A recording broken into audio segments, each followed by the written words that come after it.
Welcome to the Underground, the Steel City Underground, the black and gold standard for Pittsburgh Steelers coverage. Now, here are your hosts, Joe Kuzma and Brian E. Roach. Hello, everyone, and welcome to another edition of the Steel City Underground podcast presented by the 2019 Legends of Pittsburgh Cruise. My name is Joe Kuzma, and I'm joined once again by my usual partner in crime, my cohort, Brian E. Roach. But before I formally introduce you here, Brian, even though I kind of did, I got to ask Steelers cornerback Trey Johnson on the pregame show last Friday what he thought about his chances in a potato sack race against one of these Pittsburgh legends, because apparently this is a thing. Not only are you on a boat, a very large boat, a cruise ship to be in fact, but I guess you can do a potato sack race against someone, and I'm not sure how you would fare in said competition. I'd lose. There's no question about it. I'd lose. I probably would too. I mean, these guys are athletes, and you've got the opposite problem that I have. We're like, well, I don't know, like a Laurel and Hardy. Does that sound fair to describe our body types in comparison with one another?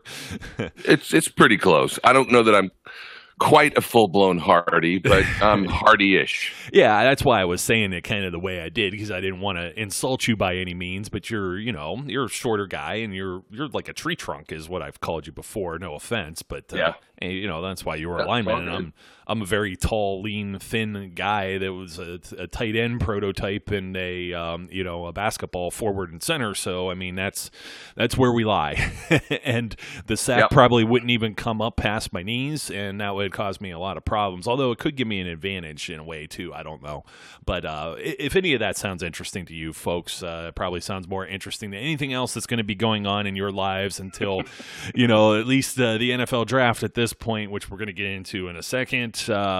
But you know what? You can book your cruise at legendsofpittsburghcruise.com. There is a phone number, 877-381-5553. Don't forget the promo code SCU19. And if you're looking for all kinds of different details, not only visit their website, but visit ours as well. It's steelcityunderground.com/legendscruise. We'd also like to thank the folks at the Legends Cruise for being a great sponsor throughout pretty much the second half of this 2018 regular season, which unfortunately came to a fold, not with a loss. This is what I was struggling with, Brian, because I was going to ask you how you were feeling this morning, and we all know how we're feeling. We're all feeling the dumps, even if it's a victory, a 16-13 Steelers victory. It felt like they had to pull teeth to get. Yeah, it was an interesting day. You take some celebratory joy in the win, even if it was a difficult win. And unfortunately, though, you immediately follow it up by realizing that the division is gone. And then you spend the rest of the day, discussing what ifs.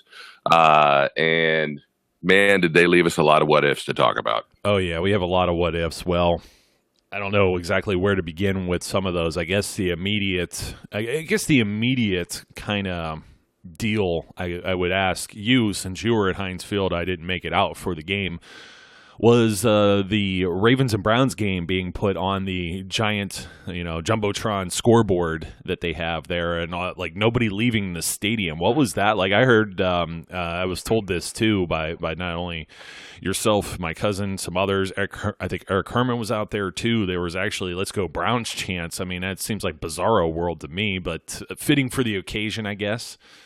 Absolutely. Well, they broke out spontaneously throughout most of the game. Anytime the Browns would score, because at one point they were up 7-3, and here we go Cleveland, or let's go Browns would break out a little bit. But I tell you, they had the boxes for with all the caps and the T-shirts sitting out on the field where everybody could essentially see all these boxes. Team guys are out on the field, and of the 63,000 plus that were there, I'm not sure anybody left. Once they put the game up on the scoreboard, the big scoreboard, people just sat, and they're erupting into cheers every time it's a completion. We're all screaming about the overturn. We're screaming about the first review, saying you can't overturn it. It would have been a tremendous moment for that group of people had the Browns pulled it out. But unfortunately, when it didn't work out that way, then you end up with 63,000 people feeling very deflated and leaving the stadium. So angrily, it had its moments. It had its up moments, and people were excited about the idea that maybe they were going to get in. Just didn't work out. Yeah, I had both games going on both TVs, and what ended up happening was the Steelers game actually switched over to the Browns-Ravens game for some bonus football as part of the CBS Sports coverage, and they were actually showing the players at Heinz Field after I had already known. Actually, about a minute later, they actually show like some of the Steelers players, like Cody Sensabaugh, I think Brian Allen, Ryan Shazier. You could see them, like an over-the-shoulder shot of them watching the scoreboard. And you mentioned boxes and hats, just to be clear. Were those the AFC North champion? Merchandise? Nobody saw them. They didn't take them out of the box, so nobody really got to see what they said. But you make that assumption that they had all this stuff ready, and they were going to break it. Had the Browns managed to win that game, they were going to break it out right there on the field and let everybody kind of share in that moment. Yeah, well, since there wasn't a whole lot to talk about between the Bengals and Steelers for almost 3 quarters, I'm going to talk about the Ravens and Browns real quick, too. And I know you may have seen the highlight of the night, but just to clarify, what Brian was saying with some of the Browns stuff, the Browns scores and deals like that, that was the Cleveland game, not the Steelers and Bengals game.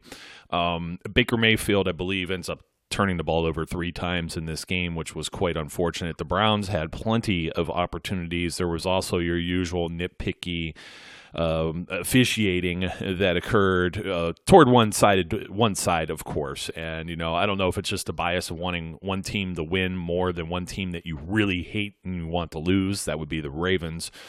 It was tough. I mean, Baker throws 3 touchdowns. He throws 3 picks, 23 of 42, 376. I mean, looks like a star in the making. Looks like he may be a headache for Steelers fans in the future. I mean, he's just a rookie, and he's already thrown, I think he threw more passes. I think it was 27 total touchdown passes, which is as much or more than I think Peyton Manning or Tom Brady or something as a rookie. I saw the stats somewhere, and now it went poof in my head, but the Browns had controversy as well. There was Lamar Jackson, who plays fast and loose with the football, goes to dive over a pile near the end of the first half, goes to put the ball out almost like a basketball type of play to reach over the goal line, and in a very much basketball-like play that you would see, I think it was Larry Ogunjobi, one of the defensive linemen for the Cleveland Browns, swatted it away. It was like the Dikembe Mutombo commercial, not in this house. And, I mean, the ball went flying.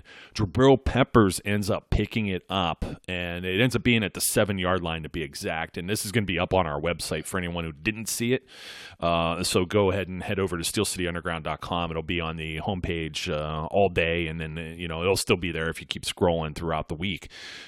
The Peppers picks up the ball, and there's not a single black, and they wore this horrid black and with purple pants, not a single black jersey in sight, and he's still running past the 50, and they're blowing the whistles, and they blew the play dead. This was the first year NFL referee Sean Smith, which I was concerned with. I may have mentioned it here on the show, or it may have just been in the back rooms. I'm a little fuzzy, but if you recall, I was talking about they put a first-year official on, all these games. Well, I'm not going to say all these games were important because obviously the Rams and 49ers had no bearing on anything. Right. There was a few games that had certain things that had to go on with positioning, and this was one of them. And I just don't know that they had enough bodies or whatever to go around. And it seemed like the officiating crew struggled at times. You mentioned the overturn and stuff like that. That was this Ravens and Browns game. So anyways, they replay this, and Jackson did not break the plane. They blew the whistle, prematurely killed a play, of which Peppers and the Cleveland Browns could have had at least 6 more points on the board. And that would have been the story. That would have been all they needed to win the game. And, of course, I think there's some Cleveland Browns fans that were real like ornery, kind of belligerent, and kind of sticking it in my face during the week. Then there were others that were playfully going along with it, just like the Steelers fans at Heinz Field. Let's go Browns! You're gonna have to watch the Browns. You got to pull for the Browns. That's all cool with me on that end. But it almost seems like karma, because there were the ones that were like just a week earlier with the Steelers Saints. You can't yell about the officiating calls. You can't complain about the referees. You just got to play through it. Well, here you go, guys. Here's your gift from Al Riveron. It has a nice little bow on it, just a little late for Christmas. Yeah, I am. We've said this often, and I'm known for it. The refs stink. They all stink. They're all terrible. They're terrible across the league. And the problem is, it's not just a homer chant. And, again, I'm not going to – I may rant on it later in the offseason, but I'm not going to rant on it right now. But I will say this. Once the refs begin impacting the outcome of games, it's a problem that is a bad look for the NFL and something that absolutely has to be fixed. When Peter King is writing stories about how bad the refs are and about how much of it's a problem, it's not just homers and yinzers and any hometown fans complaining about the refs. It's a known issue throughout the league. They're bad, and it's okay to be bad. Well, it's not okay to be bad, but we can get away with you being bad. We can get away with them being bad if their mistakes aren't changing the outcomes, but they are, and that's a problem. Well, it wasn't only the Browns' victory that the outcome changed. That was the Steelers' postseason. And, of course, in both situations, both teams had maybe multiple instances of where, had they done something different, it wouldn't have come down to that to begin with. So you can hold the organizations accountable in ways, too. I mentioned Baker Mayfield with 3 picks in that game, if you're talking about the Browns. What's his name? Greg Joseph, the kicker for the Cleveland Browns, misses a 46-yard attempt wide left with 4 seconds left in the first half, and this was after the maybe a series or two after the Peppers play. Actually, the Peppers play with Lamar Jackson. It was the very next series, because what ends up happening is the Browns get the football. The replay officials overturn this. They give them the ball on the 7. Really crappy consolation prize here. Instead of a touchdown that you should have had and be up, here's the ball in crappy field position against this defense, right? Yeah. And then the Browns, Baker Mayfield on the very first play, it may have even been a play action, goes deep for Jarvis Landry, a very uncharacteristic Jarvis Landry, much like an Antonio Brown, much like a DeAndre Hopkins, probably the guys I put at the top as far as best hands in the NFL. Michael Thomas, too, I'll put him in there as well from the Saints. The ball just kind of hits off his hands, hits off of his face mask, and is incomplete. There was no one around him. He beat all of the coverage, and that would have went too. Instead, they end up with no points. They go 3 and out after this turnover, and there's the Peppers play, and then there's this one, which is their own mistake, shooting themselves in the foot. Could have scored there. Then the Ravens get the ball. The Browns actually, they kind of do their job here and end up getting the ball back with 36 seconds left.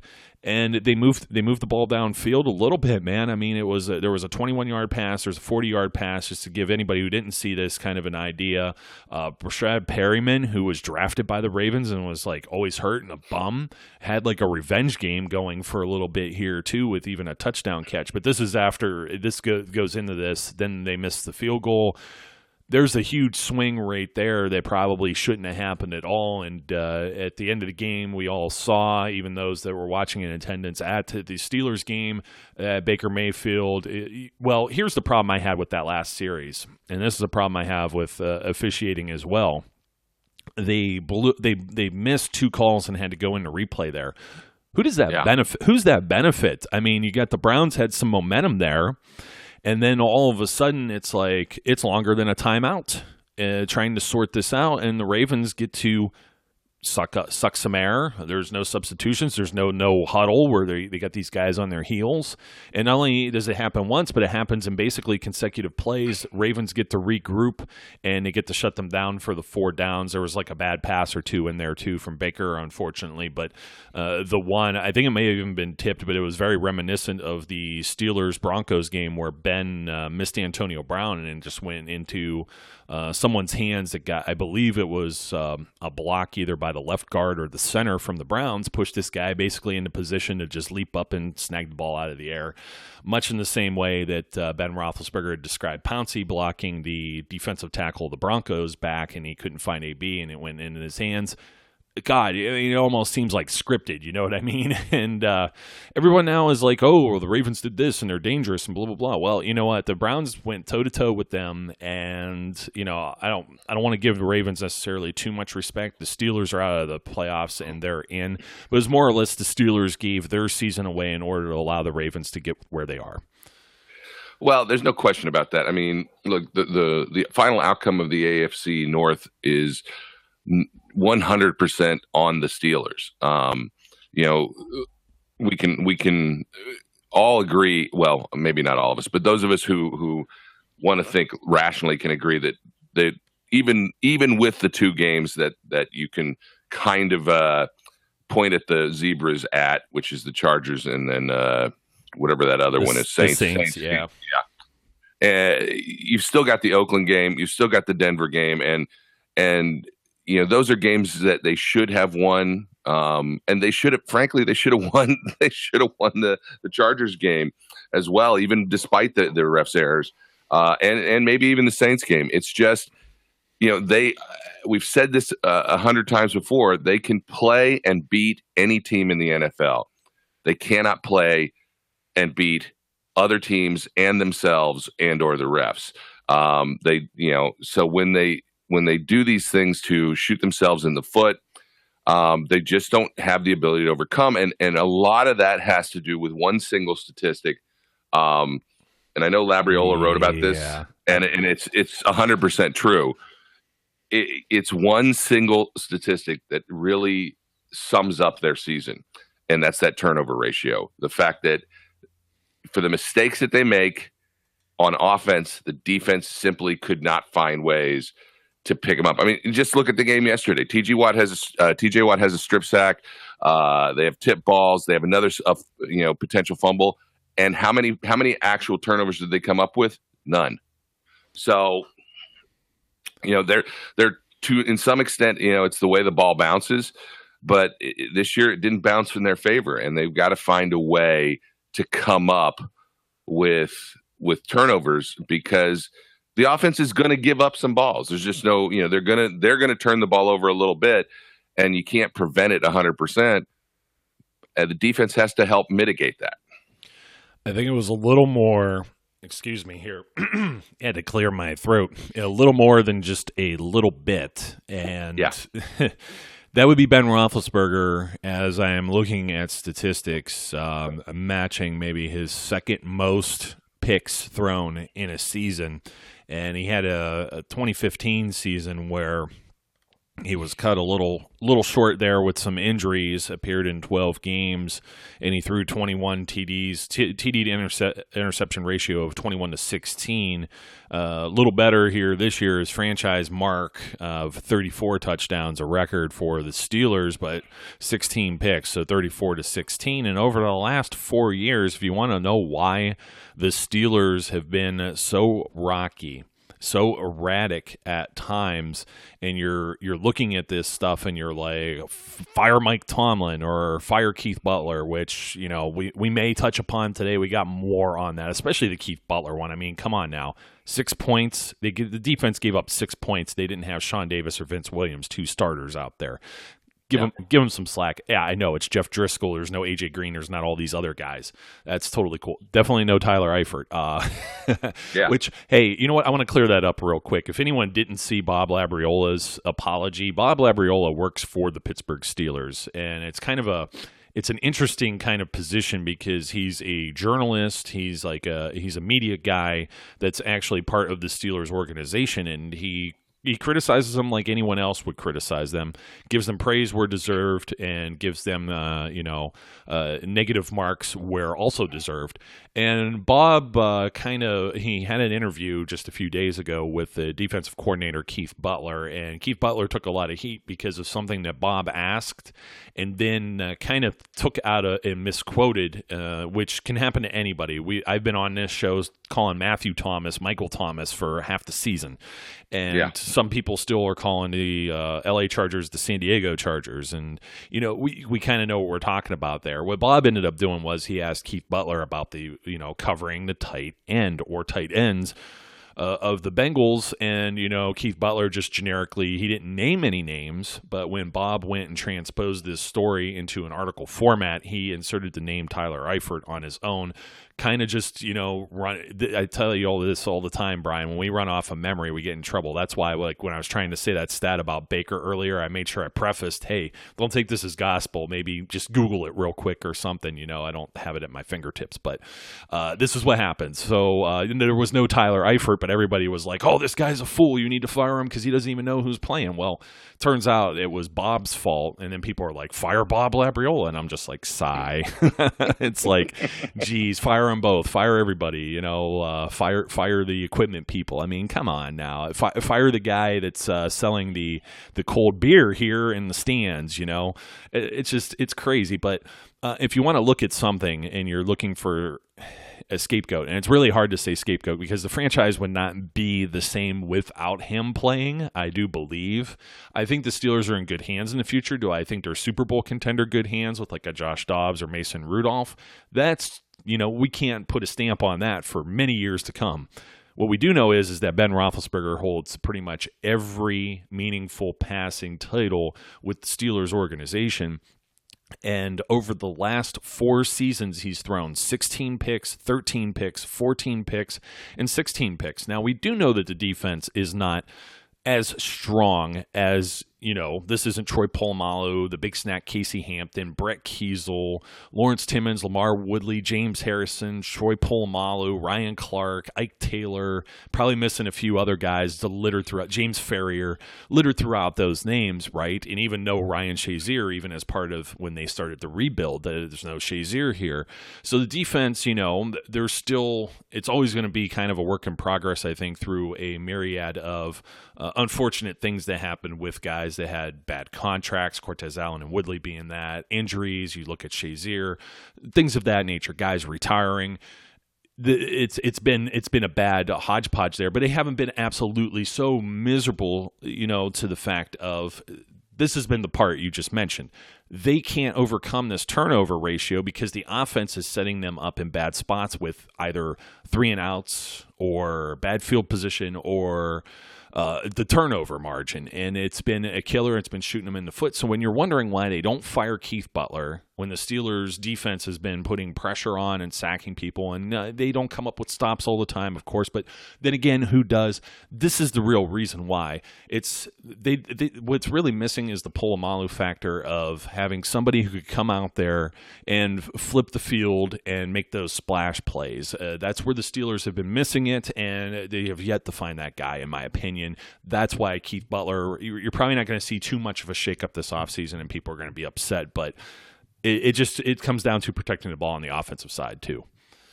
Yeah, I know that there's a perception that Ben was heavily interception prone this year, and he certainly threw a lot of interceptions at 16.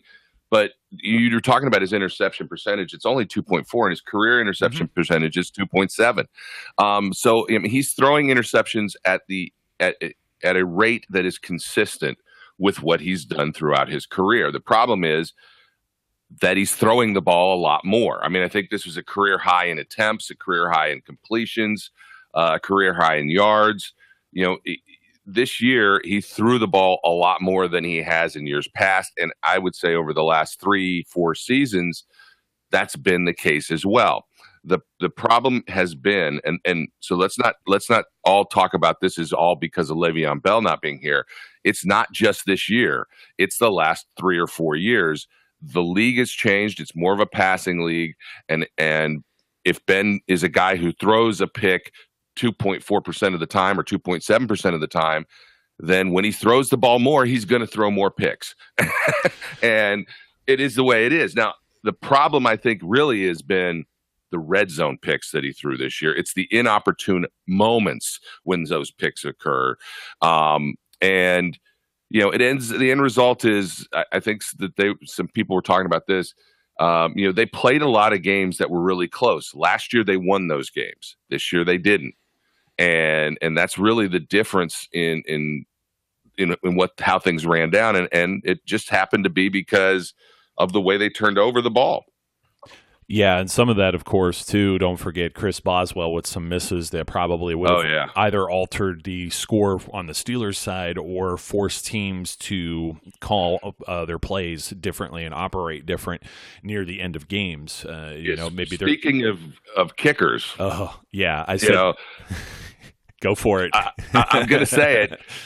And it's not because I don't know. Look, we watched the game. We were there at the end zone where he was kicking those kicks. And there were a couple of them that one he doinked in. But you got to give props to McCrane for coming in. And he made everything. He made everything he was supposed to make. Even at times where I was joking with my buddy who was there with me, and I said, he's turning to Tomlin and going, "You told me I wasn't going to have to do this." And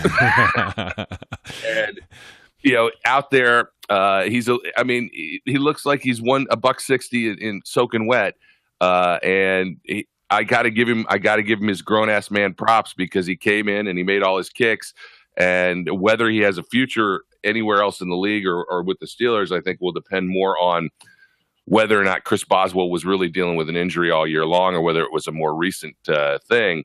But maybe it gives him some competition at the beginning of next year.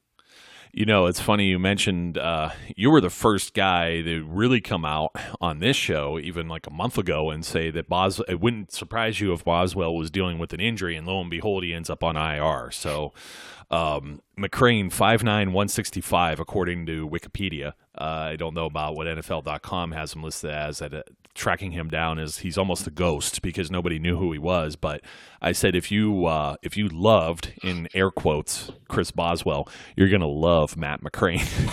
Yeah. Made you hold your breath, and at least he doinked it in because that was all the difference was the 3 points in the game. And he had a 39-yarder, a 47-yarder, and then a 35-yarder, and it was just like, whoo. And then, of course, the point after as well. And you're just like, oh, man. And what's really funny is I didn't feel too strong about Randy Bullock, that one game he played with the Steelers when Boswell was hurt a couple of years ago. And he's been the Bengals guy ever since, pretty much, after they got rid of Mike Nugent. And he's still out there kicking, and he makes a 49-yarder early in the game and makes it 10-0. So we're actually talking about the Bengals and Steelers game here, but I kind of wanted to revert back to something you said, too. Not only this game, but post-game with people, once again, bringing up, where are we on now? He who shall not be named 3, or he who shall not be named 26, to make it more appropriate. And it's just like, look, folks, if you really thought he was going to make that much of a difference and you're also complaining about passing the ball too much, this guy wants wide receiver 2 money because he feels he's a wide receiver 2. Because why? He catches balls that are thrown to him. It's still the passing game. So enough of that nonsense. James Conner was the AFC Offensive Player of the Month in October, and then he was hurt. And that's where I scapegoat part of that Raiders game is when you're playing with a quarterback who's never taken an NFL snap, basically. I mean, kneeling down and throwing one pass against the Ravens does not define NFL experience in Josh Dobbs. Playing almost the entire second half, and a lot of people saying not putting Ben in, and it's so tough because you have the lead. You don't know if Ben has. They're saying their excuse is the outdated equipment, and a lot of people roll their eyes at that. But if they don't have a good determination of whether or not you put your franchise star quarterback back out there, and then he's lost for the season if he takes another hit, then you're even in hotter water. So it's like, it's, darned if you do, darned if you don't. And then they had Jalen Samuels out there for that game as well, playing in his first meaningful action, and they're playing against other NFL pros, and, they talk about playing down to their level. Well, maybe they were their level when you have Josh Dobbs under center and Jalen Samuels in the backfield, and, Marcus Gilbert hurt for most of the year, and other things. And it's just one of many, many things we could point at, including the Cleveland tie. But the Steelers certainly came into this game with the Bengals playing the first half and maybe part of the third quarter like absolute dog poo. And I'm trying to make it real PC and friendly here and, safe for work and little ears, because I could do a lot of swearing like I was doing myself in the comfort of watching two televisions with two games going. And it was like, this was just a bad, boring game. And then you got 0-0, I think, through the first quarter. And I'm like, this is a type of game where the Steelers keep the Bengals around just long enough and some dumb crap is going to happen. And lo and behold, it's the very dumb thing that I thought would happen. And it was a pick six by Sean Williams, safety for the Bengals. And we talked about their secondary being banged up, but their safeties were still the starting guys. Sean Williams was a little banged up during the week. They still have Jesse Bates, the rookie. These guys are kind of ball hawks. Trey talked about this on the pregame, and he actually worked out with Jesse and knows Jesse personally, so he had a lot of praise to say for him as well. But, I had a little bit of a problem with that play as well, though, Brian, and we talk about hashtag the refs stink. I'm going to get some grief for it. It seems like there's a split when I was looking just at the general public opinion, and I'm still not convinced either based on the replay, but Ben Roethlisberger sure thought that Geno Atkins was in the neutral zone or jumped offside, and they took that quick snap and he took his shot downfield thinking he had a free play, which is, Ben's made a career of having that free play just as much as Aaron Rodgers and a few others have in the league. I don't know what it looked like to you either, but I think that's what contributed to it. Unfortunately, there's a mistake that almost puts you shooting yourself in the foot. But overall, I thought the Steelers, even with that play, a microcosm of the entire 2018 season, I feel like they came out already knowing their fate, feeling defeated, seeing that the Ravens maybe were winning on the scoreboard at points, and just kind of resigned to their fate where, well, no matter what we do, we played our hearts out last week. We went toe-to-toe in one of the toughest places to play at against the top team, arguably, in the NFL, and kind of got screwed out of a victory. And it felt like to me like their hearts and souls were already ripped out, and there was just shells of players out there on the field on Sunday. I think, they certainly may have been a bit down, but I'll tell you, one of the things that became very evident watching the offense was how badly not having Antonio Brown on the field was impacting them. With no AB, the Bengals essentially never had to double anyone, and they played straight up man a lot of this game. And guys just were not getting open. We forget the fact that when you triple and double cover one player, you got to end up doing a lot of creative things and you get mismatches. Well, they didn't really have the mismatches yesterday. And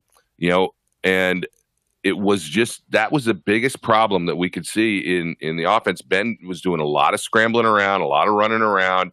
The defensive line of the Bengals is still a good, solid defensive line. And they were getting through, and he's looking and he's looking and he's looking. And a lot of times there was nobody open. And it just is a function of who they had available. Now, that doesn't discount the fact that, there had to be some level. It was interesting. We were watching the scoreboard as we were watching the game, and every time they would put up, the Browns score, you'd either get, a little cheer or like a big sigh. Oh, and then they sort of stopped. Yeah. And it wasn't up there as much. That was after the halftime. And you did kind of get the feeling that maybe it was somebody said, hey, let's stop putting this up there, because when we show it and it looks like they're going to get beat, then that's impacting us. Now, again, it shouldn't. These guys should be able to play through that stuff. But, it has to have an impact when you feel like your chance. It's like, what difference does it make then if we win? You should have the pride enough in yourself and in the team to want to win the game regardless. And I'm sure they did. But there has to be an emotional impact when you're like, oh, crap. And you see the last slim hope you had slipping away. But it was interesting. I don't know if it was factual. I don't have any proof that they were really trying to limit it. But, man, they showed a lot of other scores. And they went out of their way. Every now and then they do one of those around the NFL updates on the scoreboard where they talk about, okay, in Oakland or in here. Yeah. Well, they did 2 of them, and the Browns should have been the next one, and they didn't do it. Yeah, and I mean, the Browns and Baltimore game headed into the beginning of the fourth quarter. Cleveland was down 23-14, and it wasn't looking too sharp. They had the one turnover where the Ravens could have even piled on a little more.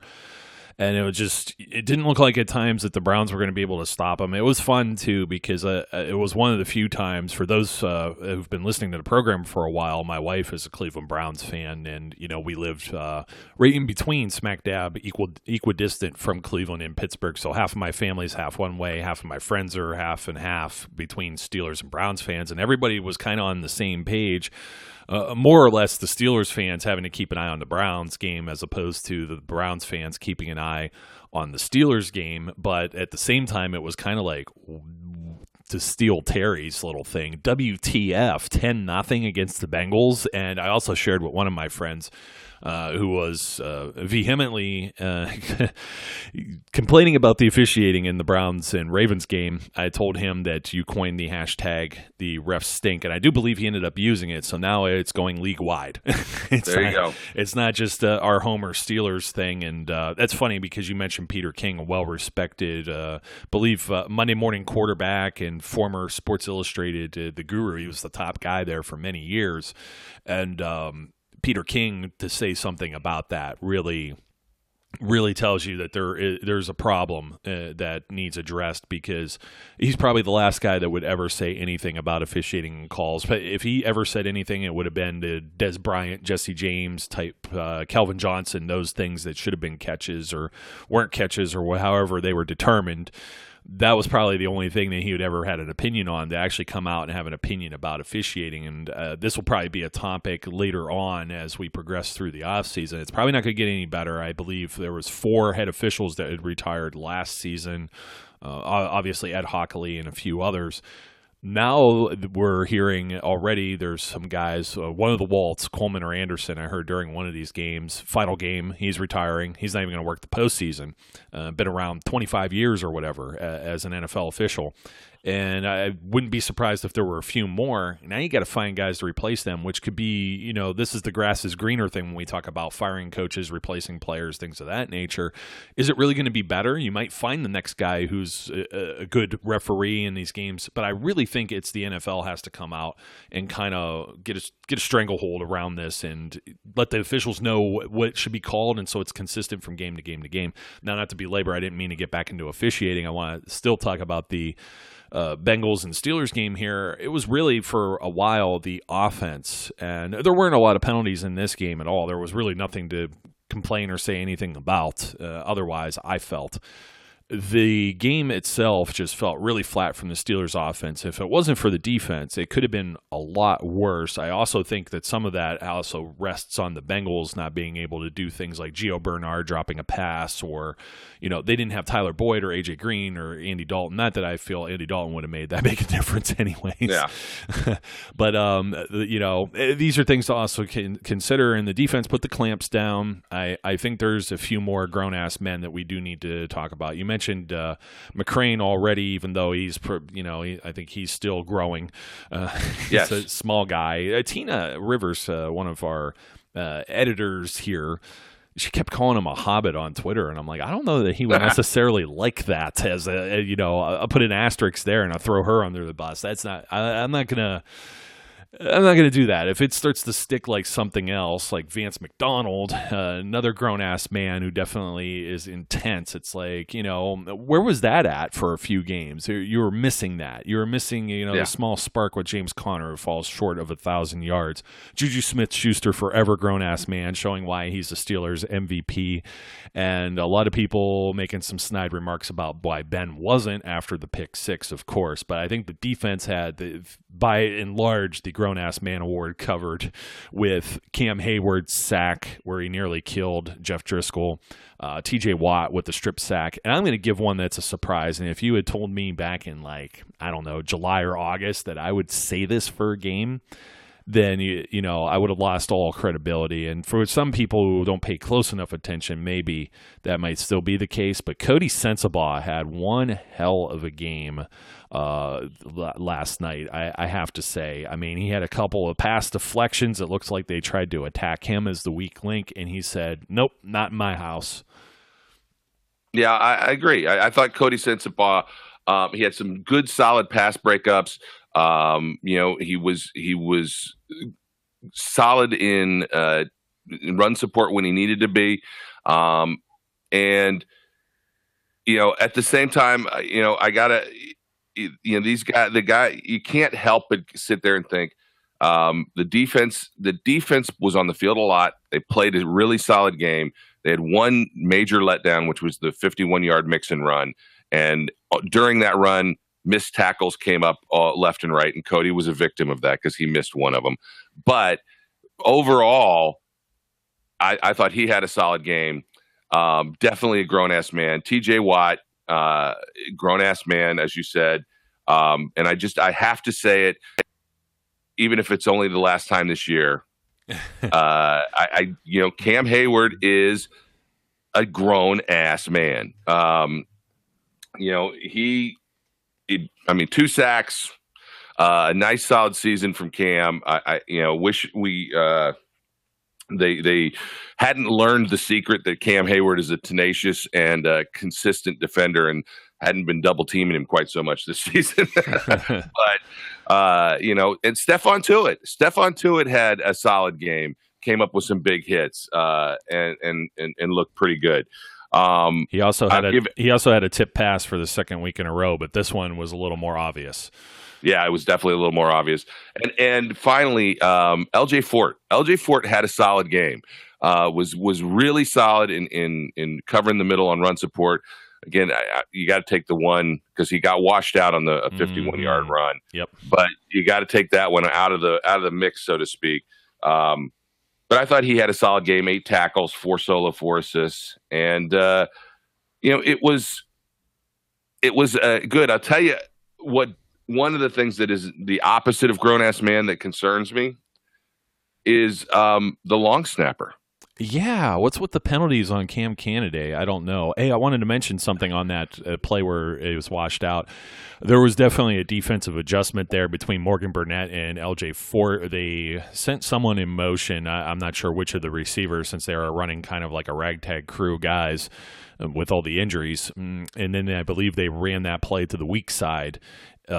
Essentially, Fort went to go to the strong side. Burnett had already flipped to the other side of the field because Burnett had started in the middle of the field.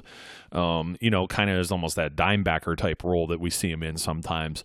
And they ran a misdirection on it, and it was successful. And it's one of those things that happens, definitely. So just wanted to point that out. And I'm going to break something here because the professor is contributing even when he's not here. Oh, the professor was sick. Otherwise, see, this was the thing. We waited to put this show out, not only myself and Brian, because Brian wanted to speak, but I needed to see what was going to go on with the Colts and Titans. And for a little bit there, it was almost like they didn't have Blaine Gabbert as the quarterback. And then, Blaine Gabbert was the quarterback. And they had Blaine Gabbert, yeah. So anyway, Zach's just let us know. Marvin Lewis, bye-bye. Oh, he's not a grown-ass man? No, he's not a grown-ass man. He's a gone-ass man. A gone-ass man. Marvin Lewis finishes his tenure with the Cincinnati Bengals 8-24 against the Steelers. Yeah.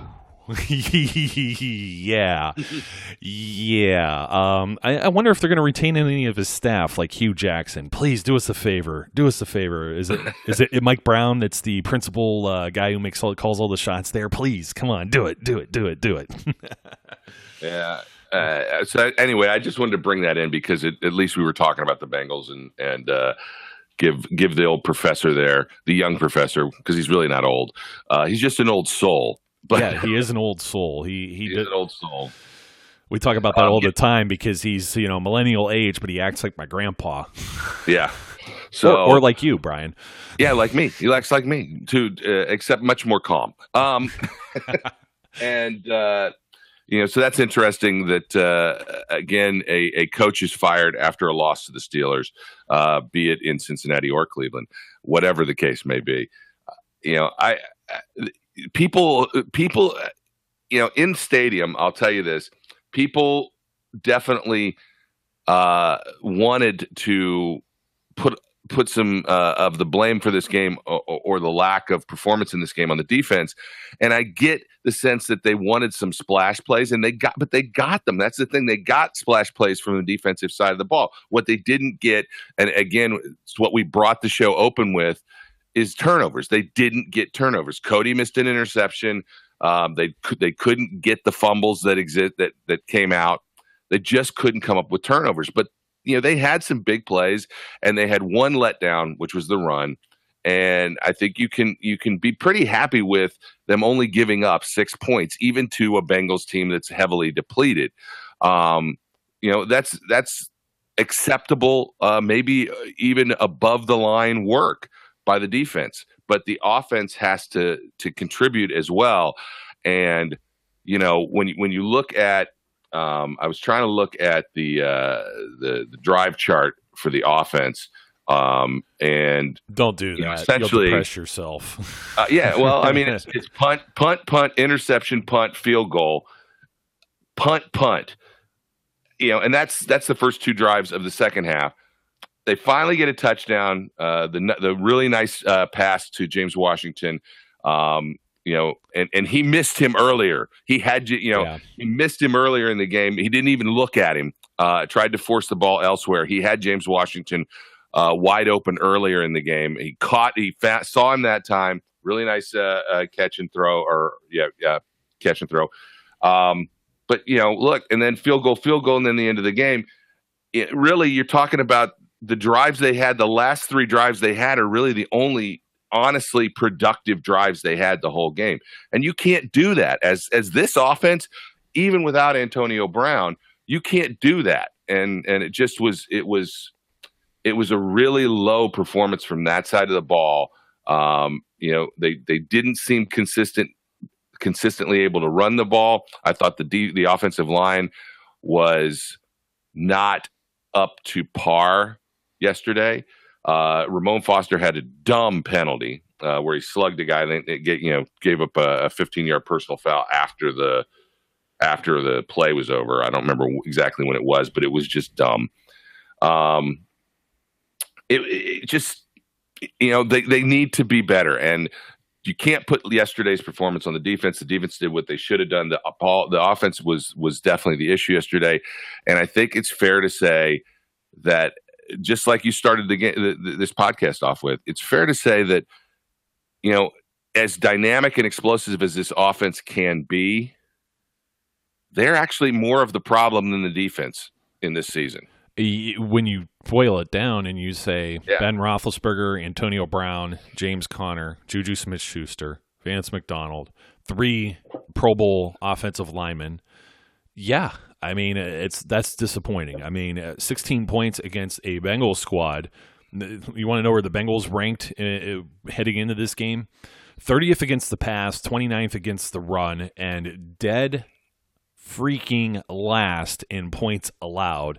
And the Steelers could only muster 16 points, many of which were field goals that fluttered through the field goal posts. So, but we got to see what this is. If you were to go back and let's just say you didn't know who the coaching staff was for 2018, and you're looking at this now that the Steelers missing the postseason, Ben throwing the ball a career high 675 attempts, which he's only thrown more than 608 back in 2014.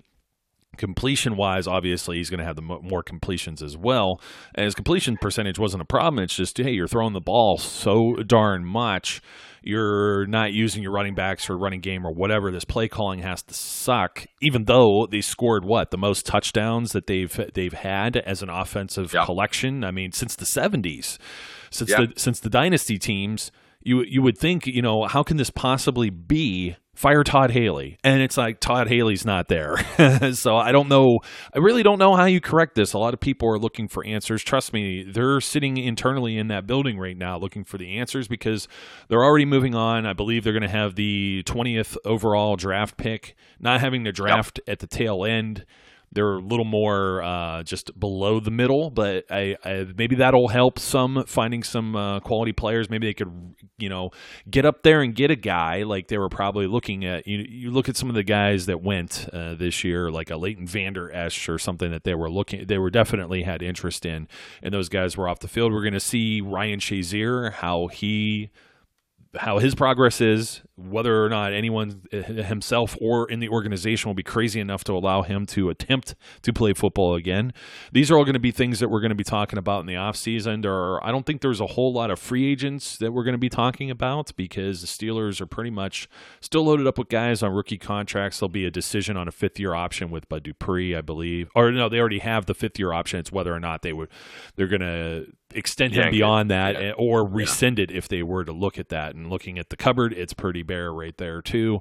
And there's a number of other things too that we'll be discussing that we can't possibly jam pack into this show that's already been a potpourri and kind of a recap of the 2018 season. So Brian, any final thoughts, my friend? The refs stink. I hate them.